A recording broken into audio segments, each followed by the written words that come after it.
ఓం సమర్థ సద్గురు సాయినాథ్ మహారాజ్కి జై. ఓం సాయిరామ్. మన బాబా కుటుంబ సభ్యులందరికీ నమస్తే అండి. మీ అందరిపైన షిరిడి సాయినాథ్ ఆశీస్సులు ఉండాలని, మీరెప్పుడూ సంతోషంగా ఆనందంగా ఉండాలని మనస్ఫూర్తిగా బాబా గారిని కోరుకుంటున్నాను. ఫ్రెండ్స్, మీకు ఎటువంటి సమస్యలు ఉన్నా సరే ఒక్కసారి గురువు గారిని కాంటాక్ట్ అవ్వండి. శ్రీ వారాహిదేవి జ్యోతిష్యాలయం, నెంబర్ 1 వశీకరణ స్పెషలిస్ట్ పండిత్ పవన్ నంబూదిరి గారు. ఫోన్ నెంబర్ వచ్చేసి 9043637512. మీ సమస్య ఏదైనా సరే, విద్య, ఉద్యోగం, వ్యాపారం, పెళ్ళి, భార్యాభర్తల మధ్య గొడవలు, అత్తాకోడల మధ్య గొడవలు, ప్రేమించి మోసపోవటం, ధనం నిలకడ లేకపోవటం, ఇలా ఎటువంటి సమస్యలు ఉన్నా సరే ఆ సమస్యలకు తగిన పూజలు చేసి గురువుగారు 24 గంటల్లో పరిష్కారం చూపిస్తారండి. కాబట్టి ఒక్కసారి నమ్మకంతో ఈ గురువుగారిని కాంటాక్ట్ అవ్వండి. నమ్మితే కనుక అంతా మంచి జరుగుతుందండి. ఇంక ఈరోజు వీడియోలో మన బాబాగారు సందేశం అండి. మన బాబాగారు ఏమంటున్నారంటే, తల్లి, గురువారం రోజున నువ్వు ఎదురు చూసే గుడ్ న్యూస్ వినబోతున్నావమ్మా. నేను చెప్పేది విను తల్లి. నా మీద నమ్మకం ఉంటే గనక నన్ను కానీ, దుర్గమ్మ తల్లిని కానీ తాకు తల్లి అని అయితే మన బాబా గారు మనందరి కోసం చాలా అంటే చాలా చక్కటి సందేశం తీసుకొచ్చారండి. మరి మన బాబా గారు ఇలా ఎందుకు చెబుతున్నారో ఆయన మాటల్లోనే తెలుసుకుందాము. చిన్న రిక్వెస్ట్ ఫ్రెండ్స్, మన వీడియోస్కి అయితే ఒక చిన్న లైక్ ఇవ్వండి. మీరైతే దుర్గమ్మ తల్లిని కానీ బాబా గారిని కానీ తాకండి. ఇంకా మన బాబా గారు అయితే ఏం చెప్పబోతున్నారో వినండి ఫ్రెండ్స్. ముందుగా అయితే బాబా గారిని తాకిన వారి గురించి అయితే మన బాబా గారు ఇలా అంటున్నారండి. తల్లి, నీకోసమే ఒక శుభవార్త తీసుకువచ్చానమ్మా. నీకు సత్యం అని అనిపించే ఒక సంతోషకరమైన వార్త చెప్పబోతున్నాను. నువ్వు అనవసరంగా భయపడుతున్నావు. నీ మనసు చెప్పినట్టుగా వింటూ తెలియని వేదనకి, దుఃఖానికి గురవుతున్నావమ్మా. ఒక్కసారి నేను చెప్పే ఈ మాటలు విను తల్లి. నీ మనసులో ఉన్న బాధంతా కూడా తొలగిపోతుందమ్మా. నాకు ఇది కావాలి బాబా అని నువ్వు పదే పదే అడుగుతున్న విషయాలు తప్పకుండా నీ జీవితంలో జరిగే తీరుతాయి తల్లి. ప్రతి పనికి కూడా ఒక సమయం అంటూ ఉంటుంది. ఆ సమయం వచ్చేంత వరకు కూడా శ్రద్ధ సబూరితోటి నువ్వు ఎదురు చూడక తప్పదు తల్లి. ఆ సమయం వచ్చినప్పుడు నేను నీకు ఇవ్వవలసిన ప్రతిఫలాన్ని తప్పకుండా నేను నీకు అందిస్తానమ్మా. మరి ఎందుకు తల్లి నువ్వు ఇంకా దిగులు పడుతూ బాధపడుతూ ఉన్నావు? మనసులో ఉన్న భయం వలన, అనుమానం వలన నీ కళ్ళ ముందు ఉన్న నన్ను చూడలేకపోతున్నావు. నువ్వు మనస్ఫూర్తిగా నాతో మాట్లాడలేక దుఃఖపడుతున్నావు. నేను ఎన్నిసార్లు నీ జీవితంలోకి వచ్చి నీ కష్టాలు తొలగించాను. నీ హృదయం మీద చేయి వేసుకుని గుర్తు తెచ్చుకో తల్లి. అప్పుడు నీకు చాలా ధైర్యము, నమ్మకము కలుగుతుంది. నీకు మళ్ళీ మళ్ళీ తెలియజేస్తున్నాను, నా బిడ్డవైన నీకు ఏ సమయానికి ఏది ఎలా ఇవ్వాలో నాకన్నా మరెవ్వరికీ కూడా తెలియదమ్మా. నీ మంచి గురించి, నీ బాగు గురించి నాకన్నా మరెవ్వరూ కూడా తెలుసుకోలేరు. ఎందుకంటే బిడ్డల గురించి తల్లిదండ్రుల కంటే మరింకెవరికి బాగా తెలుసు. కనుక నువ్వు నా బిడ్డవు కాబట్టి నీ గురించి నాకన్నా మరెవరికీ కూడా తెలియదు తల్లి. నాపైన సంపూర్ణమైన నమ్మకం ఉంచు. శ్రద్ధ సబూరితో ఉండు. నేను నీకు కావలసిన వాటిని నేనే నీ దగ్గరికి చేరవేరుస్తానమ్మా. ఇప్పటి నుంచి నీకు మంచి రోజులు రాబోతున్నాయి. నా మీద పూర్తి నమ్మకంతో ఉండు తల్లి. అలాగే నీ బిడ్డల చదువుల విషయంలో నువ్వు కంగారు పడుతున్నావు కదమ్మా. వాళ్ళు ఎలా చదువుతారు, ఎటువంటి ర్యాంకులు తెచ్చుకుంటారు, మంచి మార్కులు రావాలి అని ఎంతో ఆశతో ఎదురు చూస్తూ ఉన్నావు కదా తల్లి. నువ్వు కోరుకున్నట్లుగానే నీ బిడ్డలు చదువుల్లో మంచిగా రాణిస్తారమ్మా. నువ్వు కోరుకున్నట్లుగానే వారు మంచి ఉన్నత స్థానంలో ఉంటారు, మంచి ఉద్యోగాలు చేసుకుంటారు. అంతా కూడా నువ్వు అనుకున్నట్లు జరుగుతుందమ్మా. నా కోసం ఈ చిన్న పని చేయమ్మా. గురువారం రోజున శనగలు నాకు ప్రసాదంగా పెట్టి వాటిని అందరికీ కూడా పంచిపెట్టు తల్లి. ఇలా చేయటం వలన మీకు గురుబలం అనేది పెరుగుతుంది. మీ జీవితంలో మీరు అనుకున్నది సాధించగలుగుతారు తల్లి. నీకు, నీ కుటుంబానికి, నీ బిడ్డలకి నా ఆశీస్సులు ఎప్పుడూ ఉంటాయి తల్లి అనేది మన బాబా గారిని తాకిన వారి గురించి ఇలా చెప్తున్నారండి. ఇప్పుడు దుర్గమ్మ తల్లిని తాకిన నా బిడ్డ ఎవరైతే ఉన్నారో, బిడ్డ నీకు ముఖ్యమైన విషయం చెప్పాలి. నీ మీద నాకు చాలా కోపంగా ఉందమ్మా. ఎందుకు బాబా నా మీద మీకు అంత కోపం అని అనుకుంటున్నావా? అవును తల్లి. ఎన్ని రకాలుగా నీకు ధైర్యం చెబుతున్నా సరే మళ్ళీ మొదటికే వస్తున్నావు. పిరికి దానిలా భయపడిపోతున్నావు. చాలా ఆందోళన పడిపోతున్నావు. నీకు ఎన్నో రకాలుగా సందేశాలు పంపిస్తున్నాను. ధైర్యంగా ఉండు తల్లి, అంతా నేను చూసుకుంటాను అని చెబుతున్నా సరే వినినట్టే విని పెడచెవిన పెట్టేస్తున్నావు తల్లి. నాకు ఈ బ్రతుకు వద్దు, బ్రతకాలని లేదు, ఈ బాధలు నేను పడలేకపోతున్నాను, ఈ కష్టాలు నేను అనుభవించలేకపోతున్నాను అని నువ్వు చాలా ఆందోళన పడిపోయి భయపడిపోతున్నావమ్మా.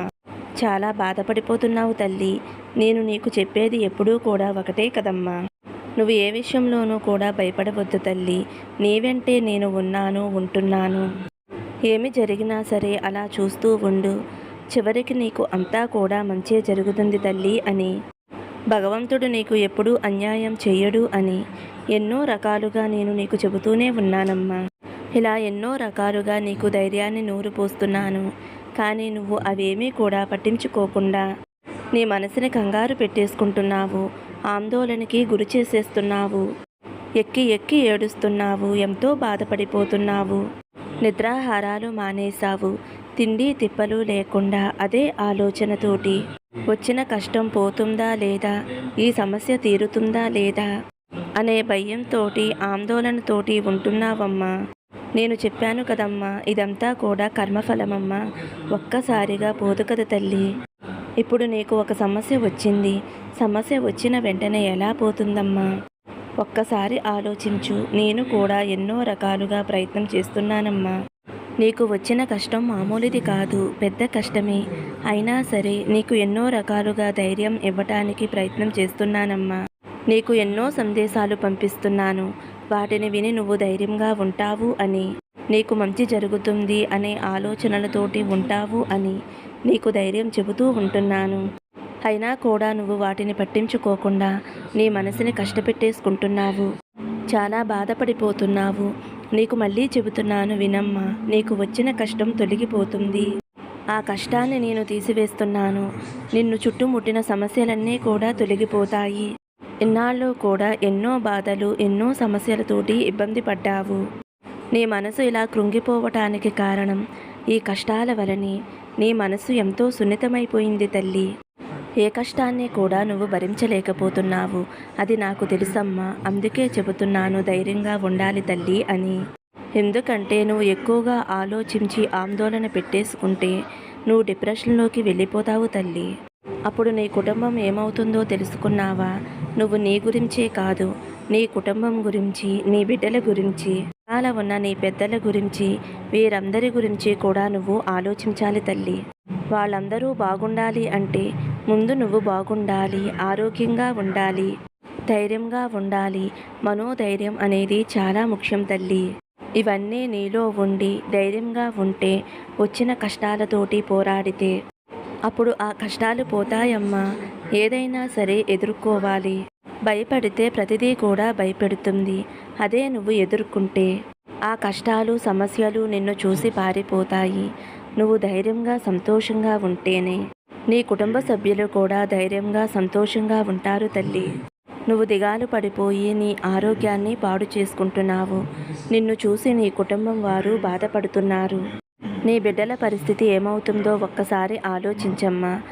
ఏదైనా సరే వారు నిన్ను చూసే నడుచుకుంటారు. నువ్వు దిగాలుగా ఉంటే అమ్మ దిగాలుగా ఉంటుంది అని వారు కూడా దిగులుగా ఉంటారు. కాబట్టి తల్లి, వారి కోసమైనా సరే నువ్వు ఎంతో ధైర్యంగా ఉండాలమ్మా. మనోధైర్యం పెంచుకోవాలి. బాబా ఉన్నారులే, బాబా అంతా చూసుకుంటారులే అనే ధైర్యంతో ఉండాలమ్మా. నేను ఉన్నాను కదమ్మా. నీకు సహాయం చేయటం కోసమే నేను ఉన్నాను తల్లి. నీ ఇంట్లోనే ఉన్నాను, నీ పక్కనే ఉన్నాను. నువ్వు అది గ్రహించలేకపోతున్నావు తల్లి. నేను నీ పక్కనే ఉండి నీకు వచ్చిన కష్టాన్ని కొంచెం కొంచెంగా తీసేస్తున్నానమ్మా. అది నువ్వు తెలుసుకోవాలి తల్లి. ఇక నీ కష్టకాలం పూర్తయిపోయిందమ్మా. ఇక నువ్వు బాధపడవద్దు, భయపడవద్దు. ఎటువంటి చెడు ఆలోచనలు మనసులోకి రానివ్వద్దు. చనిపోవాలి అన్న ఆలోచన అస్సలు రానివ్వద్దమ్మా. కష్టాలు తొలగిపోయే సమయంలోనే కష్టం మరింత బాధిస్తుంది, ఎక్కువగా బాధ పెడుతుంది. అప్పుడే అనుకోవాలి, ఇంత బాధ అనుభవిస్తున్నాను అంటే అవి తొలగిపోతాయి అని నువ్వు అర్థం చేసుకోవాలి తల్లి. ఇప్పుడు నీది అదే పరిస్థితి అమ్మా. ఇప్పుడు నిన్ను కష్టాలు బాధిస్తున్నాయి అంటే అవి తొలగిపోయే రోజు వచ్చేసిందమ్మా. కష్టకాలం పూర్తయిపోయింది. ఆనందమైన సంతోషకాలం నీకు ఆరంభమయ్యింది తల్లి. నీ బాబా తండ్రిని చెబుతున్నాను కదమ్మా. సాయినాథుడు ఎన్నడూ కూడా అబద్ధం చెప్పడు తల్లి. నువ్వు ఎప్పుడూ కూడా ధైర్యంగా ఉండు. మనోధైర్యాన్ని పెంచుకో. నా జీవిత చరిత్ర పఠించు, నా విభూతిని ధరించు. నా నామస్మరణ చేయి తల్లి. ఇలా నువ్వు ప్రతిక్షణము ఉన్నావు అంటే నీలో ధైర్యం కలిగి ఏదైనా సరే నువ్వు పొందగలుగుతావు. దేనినైనా సరే పోరాడి నీ కష్టాలు పోగొట్టుకునే మార్గం నీకు కనిపిస్తాయి.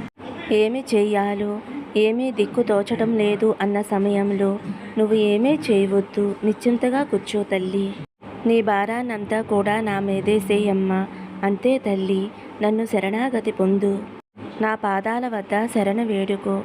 అంతే తప్ప నువ్వు ఏమీ చేయవద్దు. ఇది చేస్తే బాగుంటుందేమో, అది చేస్తే బాగుంటుందేమోనని నా ఆజ్ఞ లేకుండా ఏదీ చేయవద్దు తల్లి. నువ్వు ఏమైనా చెయ్యాలి అన్నా నా దగ్గర చీటీలు వేసి చేయి తల్లి. దాని ద్వారా నీకు సమాధానం చెబుతాను. తల్లి ఇది చెయ్యి, లేకపోతే వద్దు అని. చెయ్యి అంటే చేయి తల్లి, వద్దు అంటే మానేసి నిశ్చలంగా కూర్చో. మిగతాదంతా నేను చూసుకుంటానమ్మా. నీకు ఏం చేస్తే మంచి జరుగుతుందో అదే చేసి తీరుతాను తల్లి. ఇలా నా బిడ్డల జీవితాల్లో, నా భక్తుల జీవితాల్లో ఎంతో మందికి చేశానమ్మా. అటువంటప్పుడు నా బిడ్డవైన నీకు నేను చేయకుండా ఎలా ఉంటాను చెప్పు తల్లి. నువ్వు నా బిడ్డవేనమ్మా. బాబా చేయడేమోనన్న అనుమానం అస్సలు వద్దు. అపోహలు పెట్టుకోవద్దు. ధైర్యంగా నీ కాళ్ళ మీద నువ్వు నిలబడి ఉండు తల్లి. నీకు అంతా మంచే జరిగేలా నేను చూసుకుంటానమ్మా. చెప్పాను కదా తల్లి, నీ కష్టకాలం పూర్తయిపోయింది అని. ఇక ఆనందాలు, సంతోషాలు మాత్రమే నీ జీవితంలో ఉంటాయి. నీ బిడ్డల భవిష్యత్తు ఎంతో సంతోషంగా ఉంటుందమ్మా. వారు మంచి స్థాయిలో ఉంటారు. వారు ఎలా ఉంటే జీవితం బాగుంటుందో అలా ఉండేలా నేను చేస్తాను. నువ్వు ఏమీ కూడా బెంగపెట్టుకోవద్దు. ఈ కష్టాలు, సమస్యలు చూసి భవిష్యత్తే లేదా అని భయపడిపోతున్నావు. అలాంటిది ఏదీ లేదమ్మా. కష్టాలు ఎప్పుడూ కూడా శాశ్వతం కాదు తల్లి. అవి తొలగిపోతాయి. వాటి స్థానంలో సంతోషాలు వస్తాయి. ఇది ఒకటే గుర్తుపెట్టుకుని ధైర్యంగా, సంతోషంగా ఉండు. నీ బాబా తండ్రి నీతోనే ఉన్నాడు కదమ్మా. నీ బాబా ఉండగా భయమెందుకమ్మా? అంతా నేను చూసుకుంటాను. మరి ఈ సందేశం విని సంతోషంగా ఉంటావు అనైతే నేను అనుకుంటున్నాను తల్లి. సర్వే జన సుఖినో భవంతు. సమస్తం సద్గురు సాయినాథార్పణమస్తు. శుభం భవతు. జై సాయిరామ్.